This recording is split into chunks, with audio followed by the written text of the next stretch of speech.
All right, it's immediately after work. I have not eaten yet. I look like a mess. None of that matters because new chapter of One Piece and somebody needs to tell me what the hell's going on because by God.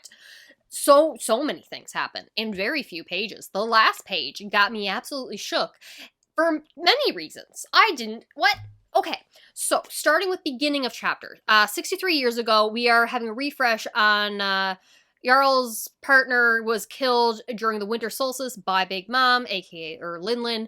Now, why we know that we didn't get really any new information. So a refresher. Why?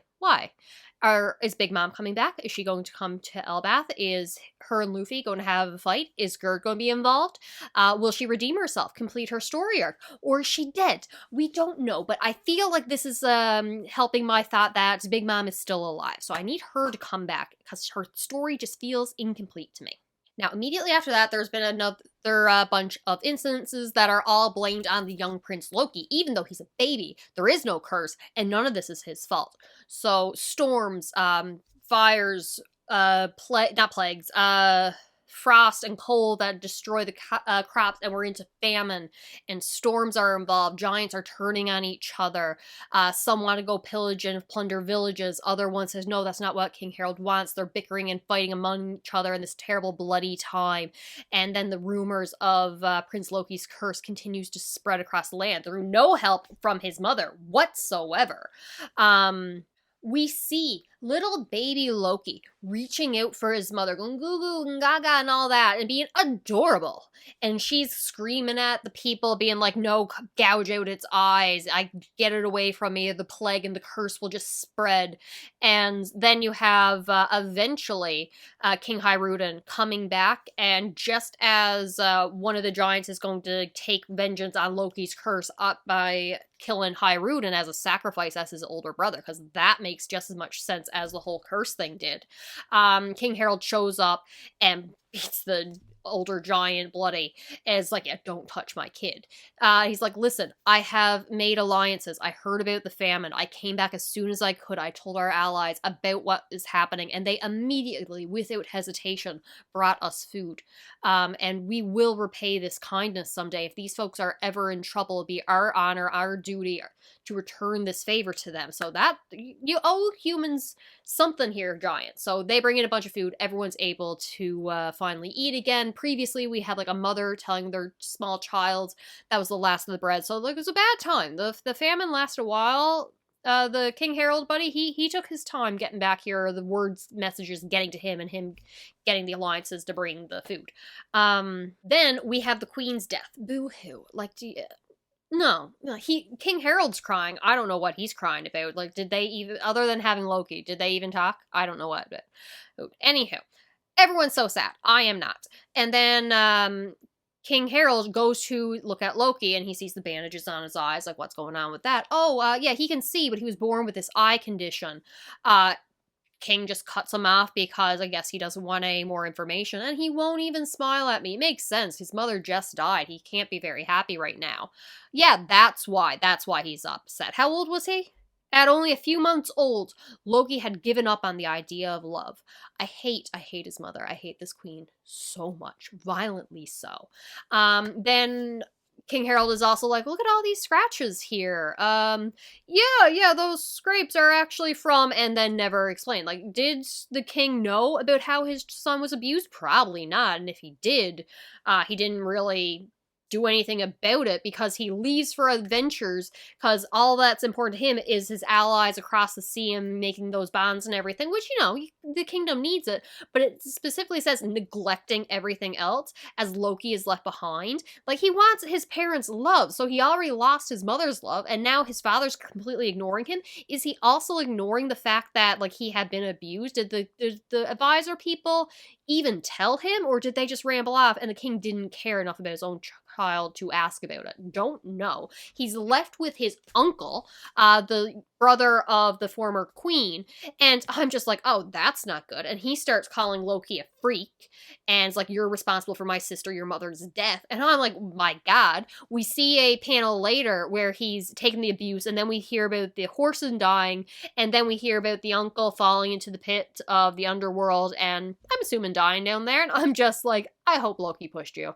I hope that's what we're implying. I don't want him to have killed the horse. I hope he killed you. Meanwhile, we see, was it Ida? I think something like that. The first wife who couldn't be queen because from an outside bloodline, being with Hyrule, raising him well, loving him. She's working at the tavern, probably the same tavern that we seen earlier in Elbath. Beautiful, lovely family. Why couldn't Loki be raised by her? 56 years ago now. We learned that King Harold had been at the Reverie. We already knew that from Shanks, that he had seen him there. But we learned that because, not allied nation, the Giants had no real reason to be there, he smuggled himself in as hiding as a guard to someone else. And then he would have got caught if it wasn't for that murder. Immediately. So there's a murder incident at the Reverie, 56 years ago. At first, I'm thinking, was it Shanks? Did Shanks murder somebody to allow Harold to escape? Haha, no. We'll get to it. So Jarl is talking to Harold about the event and what's been happening in the world. I need to get this right. So Jarl talks about a group who I feel like we need a better translation for their name because it sounds too much like Gallilotomy. Over 100 prisoners taken, including ancient giants. Now, the guy on Blackbeard's team wasn't he an ancient giant that was held prisoner for many, many years? I don't know if the timeline works for him. Sangjuan Wolf, maybe. Then they talk about the world government facing a great enemy, but it sunk into the depths of the ocean at a certain point. So I think based on the histories and the stories, I think the giants do know like a flooding of the world. He also believes there's a reason that Harold's plans are falling through, that government control does not want Harold to make the connections and have the allies that he's getting. Is it to force him to join the world governments? Maybe. But there's rumors of a frozen giant army. That's what got me. So frozen giants. Now, my immediate thought was the frozen straw hat. So is there something on Marie Joie that holds a bunch of frozen corpses? Then I think frozen corpses, and I think Punk Hazard and Nami screaming at the bodies there. I'm pretty sure some of them were giants. But then I also think, you know what? Frozen could be too literal. What about petrified? Boa's devil fruit. I'm not giving up on the idea that Rocks was after, technically it would be Blackbeard was after Boa's power to petrify someone and only let her go because she said the next user of the devil fruit cannot undo the previous one. So my thought was if Blackbeard was continuing on with Rox's goal and legacy and something like that, then Rox would have went for the devil fruit to petrify someone, or someone became petrified. So I don't know. But frozen giants. Literal frozen, petrified. Unclear. We also have, besides the ones on Punk Hazard, Thriller Bark with like corpse manipulation and the taking of shadows and stuff like that. So it could be any of them. I'm leaning towards Punk Hazard. I want it to be Boa's devil fruit related, though. Then we get another flashback of 48 years ago. Side note, 50 years ago is when Brooke took over the Rumbar, some pirates. So we are in his kind of timeline there as he just loses his shadow not long by this time. We also have the two giants who are guarding the gate in Ennis Lobby. Were tricked to working for the world government. So that's kind of the time frame there.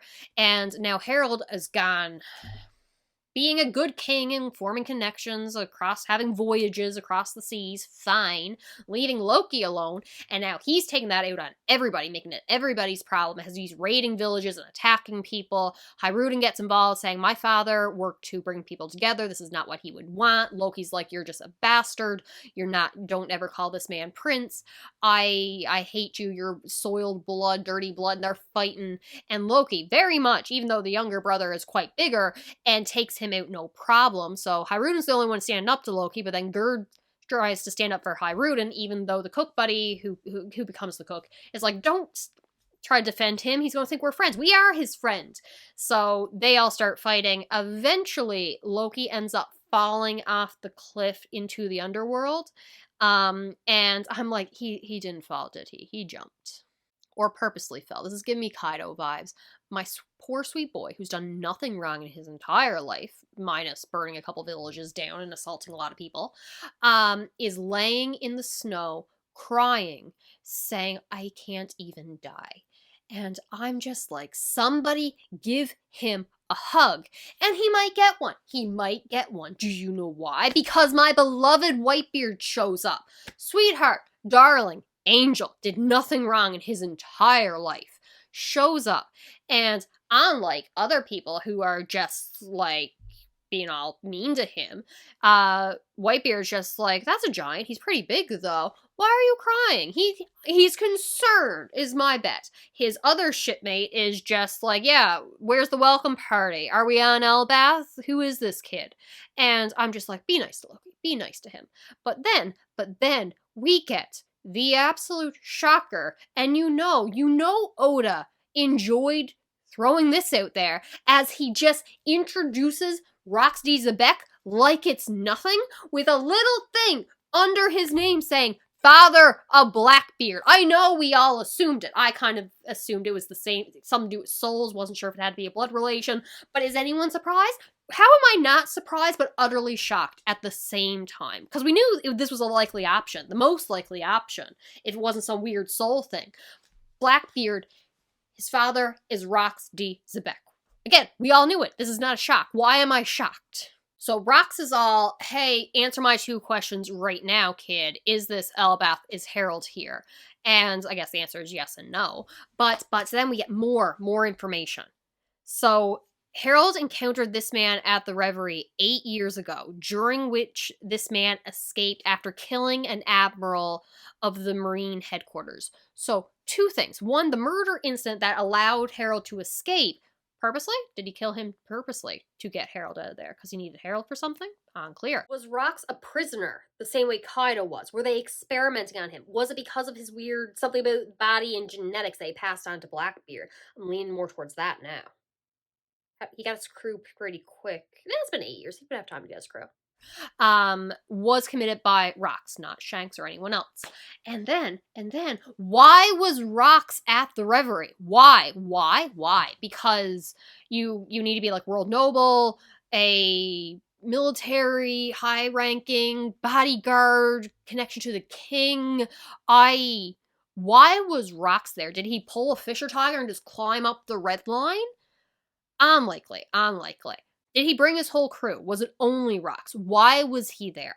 But anyway, currently he's being hunted by the world government who has placed a high bounty on his head. Roxy Zebek, father of Blackbeard. My God, Oda. I need to know. I need to know why he was at the Reverie. I need to know what his plans are. Are we going to get his plans? Are we getting Rox? Finally, the Rox Pirates explanation on what his ultimate goal was other than King of the World, how he went to achieve that in this flashback. Are we going to learn why Loki wanted to join Rox? Is he finally going to join with Luffy? Is this going to explain anything about Blackbeard's odd body that allows him to have multiple devil fruit? Does Rox have devil fruits? Multiple? What if Rox has 2 devil fruits? What if Rox has 3 devil fruits? Oh, I'm very excited. I need the next chapter. All right, I'm spiraling, so check in later. Someone tell me what is going on.